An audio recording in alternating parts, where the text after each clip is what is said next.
So behavior issues in student and kids ministries, they're difficult to address. Right. And it's difficult to not sacrifice the opportunity for the majority to learn on behalf of the one or handful that can't really behave, can't make good decisions, right? Right. But would you say that there's ever a time that you feel like it's appropriate to say, we need you to not come back for a week, or we need you to take a break from coming to class because of the decisions that you're making? Is that ever appropriate? Yes, it is. But I want to go back just where you were talking about just the behaviors that they're exhibiting. They're not just exhibiting them at church. They're Right. doing it at school, at home, in the neighborhood. And so they are, I would imagine, being talked to in a negative way every place they go. So we still want to have boundaries. We have to have boundaries and expectations, but also we can be the place that calls out some of that really good stuff in them, because I believe no matter how they behave, they were created in God's image and there's good in them. For some of them, we have to dig a little harder, and we might even Right. we might even need to pray that God reveals to us. Yes. So I'm having a really hard time seeing this. God, please show me. But maybe even it's their energy. They have incredible energy. Maybe they're not always using it for good, but call out the good in them, because they are probably not having that done anywhere else. As far as telling them to not come back, yes, sometimes for the safety of them and for the safety of others, that's necessary. But I think it's necessary far less often than we think that it is. You know, I talk to a lot of churches, and 3 strikes you're out seems to be sort of popular. And that's not working with the young person, the kid, to learn how to cope, to learn how to settle down, to learn how to acclimate into this group. So, yes, there are occasions. I would say before that, try to dig beneath the behavior to see what is causing this disruptive behavior. Maybe they need a break. Maybe they have sensory issues, and just the noise, when they come in and we think it's so much fun and exciting, it might actually just make them just behave in ways that are really difficult for us. If on occasion,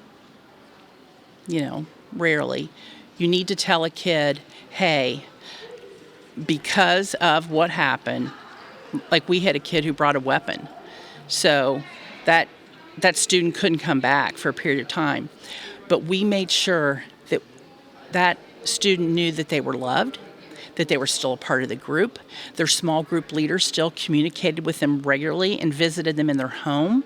We worked with the guardians of that student, setting some expectations and clear boundaries so that student could come back. He was searched when he came back, but it was because of what had happened before, to keep him safe and other people safe. So yeah, it may happen on occasion, and I would just make sure that if it does happen, that we're still staying in contact with that person. Mm-hmm. But the children in our church that we have, as previously discussed, there's just so many difficulties around it. And quite frankly, we don't know any of the parents. We have never met a parent. They are dropped off at our door. And so there's no one to go to say, hey, your child made this choice in our class, or we're having a behavioral issue. Can you help us with that? So how do we navigate that scenario when there's not an adult that we can go to say, hey, we're having this issue? Well, sometimes, I know earlier we had talked about when there's not a parent that brings them, but if there's someone else that brings them, that actually is that's given us a little insight into their home life. Maybe they're not living with their parents. Maybe they're living with their grandparents. Maybe their parents aren't available on the weekend. Who knows? So just be curious and see what we can learn from that.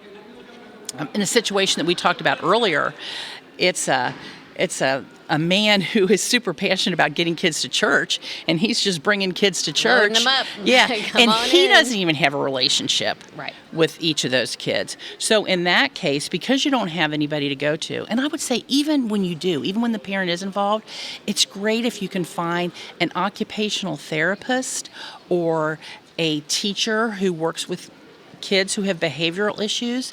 And for some of them, they might not want to come into the classroom every week, but you could just ask them to come in and observe and just say, hey, what are you noticing? Do you think there's something that's maybe triggering this behavior? Is there something that we could change about the environment to help this kid succeed in our environment? So even though you can't go to the parent, there are other resources that you can bring in to help you create a safe and fun environment. Yeah. For not just that kid, but for everybody. Well, I love the fact that you talk about like the teachers, because most of our volunteers feel ill-equipped, right, to be able to navigate a classroom where there are kids who are wanting to learn and those who are wanting attention. I mean, really is what it boils down to. And so how can we help those volunteers? Well, I think first of all, it's changing our mindset in that they want attention because they want to be connected with somebody. There is a need that's not being met in their home or the other environments that they're in. They want to be connected. And a relationship with Jesus is all about connection. And so if we want them to know who Jesus is, a great way to start that is for us to form a relationship and a connection with them.